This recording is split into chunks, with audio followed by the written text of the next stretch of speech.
Hello everyone, welcome back to my channel Success Education Point with Sapna. इस video में आज हम देखने वाले हैं हिंदी क्लास 10th का चैप्टर नंबर 12 है, जिसका नाम है लखनवी अंदाज और इसके लेखक का जो नाम है वो है यशपाल। ठीक है, आज हम इस पार्ट के क्वेश्चन आंसर्स देखेंगे। इस वीडियो में आपको मेरे चैनल पे संस्कृत, सोशल साइंस, इन सब्जेक्ट्स की भी वीडियोस मिल जाएंगी, तो आप वो भी देख सकते हैं। इसलिए चैनल को सब्सक्राइब करके बेल आइकन को प्रेस करें, जिससे नेक्स्ट वीडियो की नोटिफिकेशन आप तक पहुंच सके। वीडियो को लाइक और शेयर ज़रूर करें। सबसे पहला प्रश्न है, लेखक को नवाब साहब के किन हाव भावों से महसूस हुआ कि वे उनसे बातचीत करने के लिए तनिक भी उत्सुक नहीं है। तनिक भी अर्थात थोड़े से भी। इसका उत्तर है, लेखक को सेकंड क्लास के डिब्बे में आया देखकर एकांत में पालथी मारकर बैठे नवाब साहब की आंखों में असंतोष छा गया। उन्होंने लेखक से कोई बात नहीं की और उसकी ओर देखा भी नहीं। इससे लेखक को प्रतीत हुआ कि डिब्बे में बैठे नवाब साहब उनसे बातचीत करने के लिए उत्सुक नहीं हैं। अगला दूसरा प्रश्न, नवाब साहब ने बहुत ही यत्न से खीरा काटा, नमक मिर्च बुरका, अंततः सूंघ कर ही खिड़की से बाहर फेंक दिया। उन्होंने ऐसा क्यों किया होगा?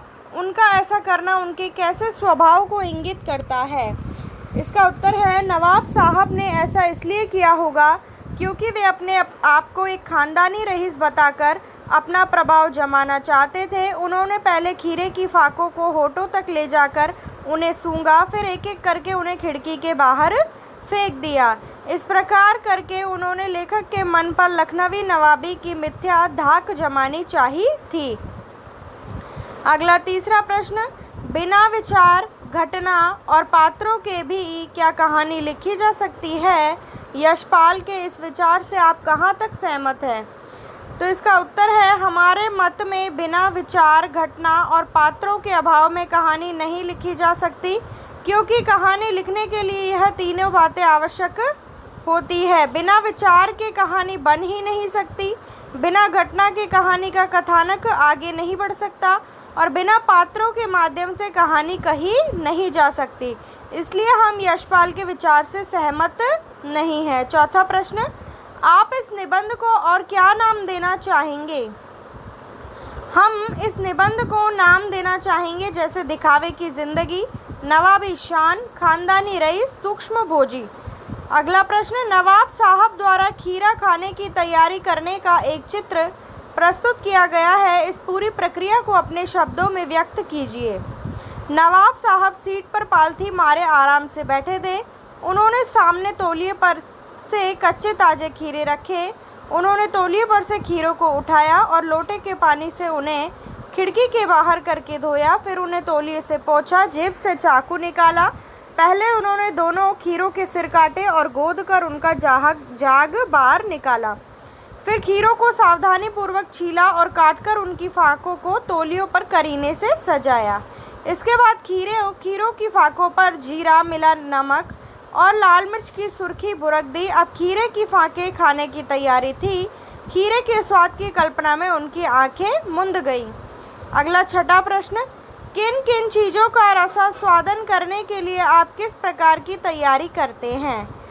तो इसका उत्तर है, हम मन भावन अर्थात मन को भाने वाली चीज़ें का रसास्वादन करने के लिए अनेक प्रकार से तैयारी करते हैं। उदाहरण दिया गया है यहाँ एक, जैसे खीर बनाते हैं जब, तो खीर का रसास्वादन करने के लिए सबसे पहले खीर बनाने के लिए भगोने को साफ़ करते हैं। दूध को भगोने में डालकर उसे चूल्हे पर चढ़ाते हैं। जब दूध उबलने लगता है तब हम उसमें आवश्यकता अनुसार चावल डाल देते हैं। चावल दूध में कुछ पकते हैं, दूध गाढ़ा होता चला जाता है। बाद में उसमें चीनी डाल देते हैं। फिर उसमें काजू, बादाम, किशमिश आदि डालकर उसे पकाते हैं। फिर जब स्वादिष्ट खीर बनकर तैयार हो जाती है तब हम उसे दूसरे बर्तन में करके उसका रसास्वादन करते हैं। अगला, खीरे के संबंध में नवाब साहब के व्यवहार को उनकी सनक कहा जा सकता है। आपने नवाबों की और भी सनकों और शौक के बारे में पढ़ा सुना होगा, किसी एक के बारे में लिखिए। इतिहास को पढ़ने, जानने और सुनने से पता चलता है कि नवाब वर्ग हमेशा से ही शौकीन मिजाज और सनकी रहा है।